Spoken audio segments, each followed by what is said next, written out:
अस्सलाम वालेकुम एस्पिरेंट्स, उम्मीद है आप सब लोग खैरियत से होंगे। नोआ की कम्पेटिटिव सीरीज़ में आपको खुशामदीद कहता हूँ और हमारी ये कोशिश होगी कि आपकी तरफ से आने वाले तमाम क्वेरीज़ और क्वेश्चंस को हम इस सीरीज़ के तहत भी एड्रेस करते रहें। इस वक्त पीएमएस पंजाब अनाउंस हुआ है और सीएसएस की तैयारी करने वाला भी हर बच्चा ये चाहता है कि वो इस एग्ज़ाम को दे। और एडवर्टीज़मेंट अनाउंस होने के बाद बहुत सारे स्टूडेंट्स की जो क्वेरीज़ हैं हमारी नोआ हेल्पलाइन और तमाम कैंपसेस और हमारे फ़ोन्स और सोशल मीडिया पर बहुत सारे क्वेश्चंस बच्चों के पूछे जाते हैं। उनमें जो फ्रीक्वेंटली आस्क्ड क्वेश्चंस हैं, मोस्ट कॉमन क्वेश्चंस हैं, मेरी कोशिश है कि इस वीडियो में उनको एड्रेस करें ताकि आप लोगों के लिए बेनिफिशियल रहे। तीन बेसिक क्वेश्चंस हैं जो बहुत सारी तरफ से हमसे पूछे जा रहे हैं, उसको हम एड्रेस करने के लिए इस वीडियो में आपके साथ हैं। पहला ये क्वेश्चन है कि पीएमएस का एग्ज़ाम है क्या और ये कौन दे सकता है और इसको कैसे किया जाए। दूसरा क्वेश्चन ये है कि पीएमएस जो है इसको क्या पास करना आसान है और ये पास करने के लिए कितना वक्त और कितनी प्रिपरेशन रिक्वायर्ड है। और आखिरी क्वेश्चन जो हम इसमें एड्रेस करेंगे कि इसकी तैयारी की कैसे जाए। तो इन तीनों क्वेश्चंस को एड्रेस करने के लिए सबसे पहले इस पर बात करते हैं कि पीएमएस पंजाब का जो एग्ज़ाम है ये कौन दे सकता है। तो इसकी अगर एडवर्टीज़मेंट को देखें तो उसके रिक्वायरमेंट के मुताबिक कोई भी पंजाब का डोमिसाइल्ड बच्चा जिसका पंजाब का डोमिसाइल है किसी भी डिस्ट्रिक्ट का और उसकी सिंपल ग्रेजुएशन है और उस ग्रेजुएशन में उसकी सेकंड डिवीज़न है, तो चाहे आप बीए पास हैं, आप बीएससी पास हैं, अगर आपने मास्टर्स किया है अच्छी बात है, एमफिल में एनरोल्ड हैं तो अच्छी बात है, लेकिन एक आम बीए पास बच्चा इस एग्ज़ाम के लिए अप्लाई कर सकता है अगर उसकी उम्र 30 साल से कम है। अच्छा, यहाँ पर भी बहुत से अबहम और क्वेश्चंस हैं कि किस उम्र का बच्चा इस एग्ज़ाम को दे सकता है। तो 30 साल से आपकी उम्र कम होनी चाहिए, एक चीज़। और अगर आप गवर्नमेंट सर्विस में हैं और आपको चाहे वो कॉन्ट्रैक्ट सर्विस है चाहे उस सर्विस में अब आप अभी परमानेंट हुए हैं, तो जब से आपके सर्विस की ज्वाइनिंग डेट है उस दिन से लेकर आज तक अगर आपके 4 साल का एक्सपीरियंस कंप्लीट हो गया है तो आप 35 साल तक इस एग्ज़ाम को दे सकते हैं अगर आपकी उम्र 35 साल से कम है। तो एक तो एज क्राइटेरिया मैंने आपको एक्सप्लेन कर दिया, कौन अप्लाई कर सकते, इस पर बात कर ली।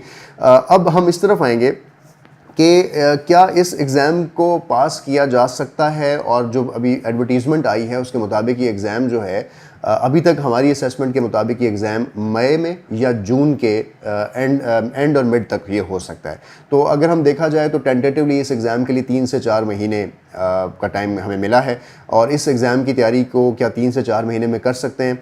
तो अगर एक बच्चा जो फ्रेश कैंडिडेट है और उसने पहले किसी कंपटीशन एग्ज़ाम की तैयारी नहीं की है तो वो पीएमएस के एग्ज़ाम को अगर 4 महीने डेडिकेटेड फुल टाइम एफर्ट के साथ अगर बैठकर कोशिश करे तो वो इसको बिल्कुल पास कर सकता है। ऐसे प्रेसिडेंट्स हमारे पास मौजूद हैं, बहुत सारे बच्चे कम टाइम के अंदर भी कंपटीशन एग्ज़ाम्स को एस कर लेते हैं। दूसरा जो इससे जुड़ा सवाल है कि इसको पास करना जो है वो कितना मुश्किल है और दिन में हमें कितना वक्त देना है। तो शायद जो किसी चीज़ के मुश्किल होने का सवाल है तो उसका जवाब सिर्फ हार्ड वर्क है। कोई चीज़ मुश्किल नहीं है अगर आप उसके लिए हार्ड वर्क करने का जज्बा रखते हैं। ये बात बहुत क्लियर है क्योंकि ये कंपटीशन एग्ज़ाम है। असिस्टेंट कमिश्नर लेवल की पोजीशंस पे जब आप जाते हैं तो आपको एक ऐसा असिस्टेंट कमिश्नर होना होता है जो एक वेल इन्फॉर्म्ड है, जिसकी इंग्लिश अच्छी है, जिसको दुनिया के बारे में पता है, जो बहुत सारी स्टडीज़ करके आया है। तो जो इसकी पढ़ाई का कोर्स है वो टेंटेटिवली और मेजरेबली एक आम पढ़ने लिखने वाला बच्चा 2 से ढाई महीने में सारा पढ़ सकता है और उसको कंप्लीट कर सकता है। और अगर आप डेडिकेटेड एफर्ट से हमारे पास जो सेशंस हैं उनको अगर आप ज्वाइन करते हैं और कोई क्लास मिस नहीं करते, अपने इंग्लिश ऐसे को अच्छे से हमारे साथ पढ़ते हैं और पढ़ने के बाद हमसे पेपर्स तक एवेलुएट करवाते हैं, अपनी प्रेस की राइटिंग्स को अच्छे तरीके से कवर करते हैं, इस्लामियात का कोर्स अच्छा पढ़ते हैं, जीके जो कि इसका बहुत टफ एग्ज़ाम है उसको आप अच्छे तरीके से मास्टर करते हैं, उनकी एमसीक्यूज़ पे अपनी ग्रिप रखते हैं, इसके साथ साथ उर्दू का जो पेपर है वो आप अच्छा करते हैं। तो ये एक ऐसा मिक्स है जो आप 1.5 से 2 महीने में पढ़ सकते हैं। फिर इस एग्ज़ाम के अंदर जो ऑप्शनल्स हैं उन ऑप्शनल्स के अंदर आपने सिर्फ 3 ऑप्शनल्स को चूज़ करना है।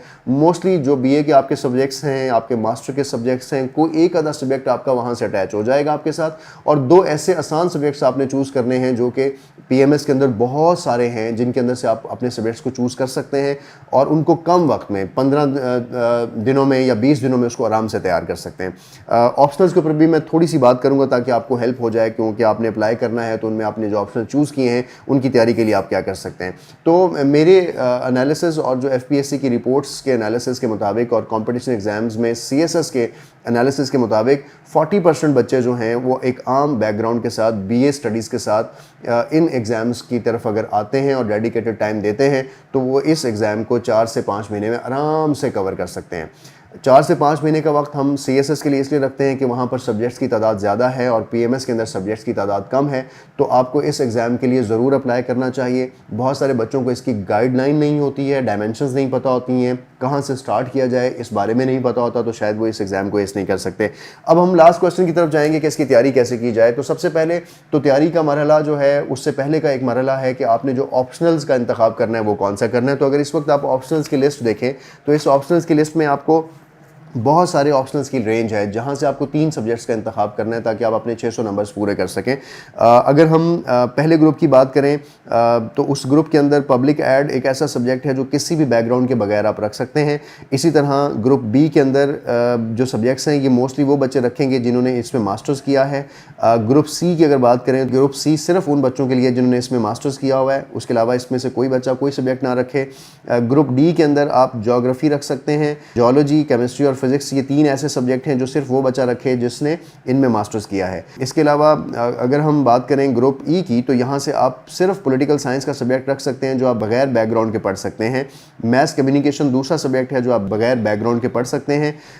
इन दोनों में मैथ्स कम्युनिकेशन का कोर्स कम है तो आप इसको कम टाइम पे तैयार कर सकते हैं। ग्रुप एफ़ की बात करें तो वहाँ पर सोशियोलॉजी और सोशल वर्क, ये 2 ऐसे सब्जेक्ट हैं जो किसी भी बैकग्राउंड के बगैर या इन दोनों सब्जेक्ट्स के बैकग्राउंड के बगैर आप रख सकते हैं। साइकोलॉजी के लिए आपको बायो का बैकग्राउंड रिक्वायर्ड है but it is scoring subject. Philosophy भी आप बगैर बैकग्राउंड के रख सकते हैं लेकिन फिलॉसफी एंड साइकोलॉजी का कोर्स थोड़ा ज़्यादा है। इसी तरह लास्ट ग्रुप में आए तो वहाँ से कोशिश करें कि हर बच्चा पंजाबी ज़रूर रखे। तो अगर आपने पर्शियन पढ़ी हुई है तो पर्शियन रख लें, वरना आपने कुछ बच्चों ने अरेबिक पढ़ा होता है तो अरेबिक रखी जा सकती है, वरना एजुकेशन भी आसान सब्जेक्ट्स में आता है तो आप इसको भी रख सकते हैं। तो मैंने एस्पिरेंट्स जल्दी से ये बात इस चीज़ की कोशिश की कि आप अपने ग्रुप्स में से किन सब्जेक्ट्स का इंतखाब कर सकते हैं। मैंने कुछ ऐसे सब्जेक्ट्स हाईलाइट किए हैं जो बगैर बैकग्राउंड के, बगैर रेफरेंस स्टडीज़ के आप उनको अगर पढ़ना चाहें तो आप उनको आसानी से पढ़ सकते हैं और कम वक्त में 15 से 20 दिन में इनको तैयार कर सकते हैं। अब सवाल ये कि इसकी तैयारी कैसे की जाए। तो किसी भी एग्ज़ाम में जाने से पहले ये नहीं होता कि आप ओवरनाइट स्टडी करते हैं। ऐसी प्रैक्टिसेस हमारे कॉलेज यूनिवर्सिटीज़ में रही हैं, लेकिन ये क्योंकि हमारे कंपटीशन एग्ज़ाम्स हैं यहाँ पर आपने ऐसी प्रैक्टिस में नहीं जाना क्योंकि आपका कंपटीशन जिन लोगों के साथ है वो अपने 3 से 4 महीने बहुत अच्छे इन्वेस्ट कर रहे हैं।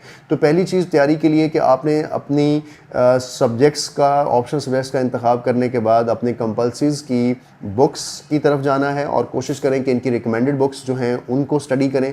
और रिकमेंडेड बुक्स के साथ साथ अगर इंग्लिश ऐसे है तो वो आपको खुद पढ़ने से नहीं आएगा, इसको किसी सीएसएस पीएमएस के इंग्लिश पढ़ाने वाले बंदे से आपको पहले पढ़ना है और पढ़ने के बाद फिर इसको पेपर्स तक आपने लिखना है। इसी तरह प्रेसी के ऊपर आपने ऐसे ही काम करना है, जीके को प्रॉपरली आपने हैंडल करना है। और एक चीज़ जो बच्चे अक्सर तैयारी में मिस्टेक करते हैं कि आप पास पेपर्स को सॉल्व करते हैं, यहाँ पर पास पेपर्स को सॉल्व करना इज़ अ रॉन्ग एक्सपीरियंस, एक गलत चीज़ है। कुछ बच्चे पास पेपर्स पढ़कर पास होते हैं लेकिन उनका पहले से इतना अच्छा एप्टीट्यूड होता है कि वो पेपर्स पे पास कर लेते हैं, लेकिन उनकी वजह से क्योंकि वो पास पेपर्स पढ़ के पास हुए हैं तो आप भी पास पेपर पढ़ के पास होंगे, ऐसी रेशोज़ बिल्कुल ना होने के बराबर है। तो मेरी ये सजेशन है कि आप कोर्सेज़ को पहले कंप्लीट करें, बुक्स को रिकमेंड करवाएं अपने कंसर्न मेंटोर से जो इनको पढ़ा रहे हैं, और पढ़ने के बाद उनसे पढ़ने के बाद उन बुक्स को खुद पढ़ें और पढ़ने के बाद फिर उनकी रिवीजन्स करें। रिवीजन्स के बाद फिर आपने 3rd फेज़ में पास पेपर्स को पढ़ना है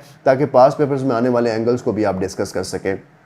इस सारे टाइम को 2 से ढाई मंथ में मैक्सिमम आप कवर कर सकते हैं। आगे रमज़ान शरीफ आ रहा है तो रमज़ान के अंदर हमारी रूटीन और टाइमिंग सबसे अच्छी होती है क्योंकि हमारे पास काफ़ी ज़्यादा टाइम होता है रोज़े के एहतराम में, और उस टाइम पे हम अपने दिन को यूटिलाइज़ कर सकते हैं क्योंकि हमारी एक्स्ट्रा करिकुलर एक्टिविटीज़, इवेंट्स या इस तरह की चीज़ें नहीं होती हैं।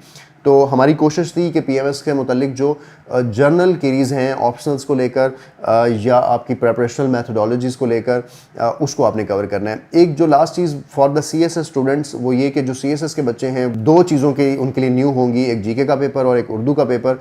इन दोनों पेपर्स को तैयार किए बगैर आपने PMS में नहीं जाना। और वो बच्चे जिन्होंने CSS की रीसेंट अटैम्प्ट दी है, ये एग्ज़ाम 100% आप लोगों के लिए एक बेनिफिशियल एग्ज़ाम होगा। और ये आप लोगों की जो प्रिपरेशन है या जो पेपर्स आप ऑलरेडी दे चुके हैं, उनकी वजह से आपके बहुत ज़्यादा चांसेस होते हैं कि आप PMS के पेपर्स को अच्छे से कवर कर सकते हैं। इन माय लास्ट कमेंट, कोई भी चीज़ हार्ड वर्क के बगैर अचीव नहीं हो सकती। किसी शख्स का अगर अपने स्टडी करियर के अंदर ऐसा रुझान रहा है कि वो ओवरनाइट स्टडीज़ पढ़ के जाता है, तो वो यहाँ पर नहीं चलेगा। और एक चीज़ और कि शॉर्टकट्स या किसी के बने बनाए नोट्स या किसी शख्स की टाइमलाइन है, उसको अगर आप कॉपी करते हैं तो उसमें से सिर्फ आपने ये कॉपी करना है कि उन्होंने अपना टाइम कैसे मैनेज किया और अपनी हार्डवर्क को कैसे इंश्योर किया, ना कि ये कि उन्होंने कौन से सब्जेक्ट्स रखे हैं तो आपने भी वही रखने हैं, ना कि ये कि वो किस वक्त उठ के पढ़ते थे और किस वक्त बैठ के पढ़ते थे और वो जॉब करते थे या नहीं करते थे। तो इस तरह की मिथ्स और इस तरह की फजूलियात में अपना टाइम आपने ज़ाया नहीं करना। हमारी कोशिश थी कि इस तरह की फ्रीक्वेंटली आस्क्ड क्वेश्चन जितने भी आपकी तरफ से आ रहे होते हैं उनको वीडियोज़ में एड्रेस करें, और आने वाले दिनों में आपके लिए बहुत सारी और चीज़ें भी इसी फोरम से पेश की जाएंगी। अपना रखें बहुत सा ख्याल, देखते रहें नोवा CSS।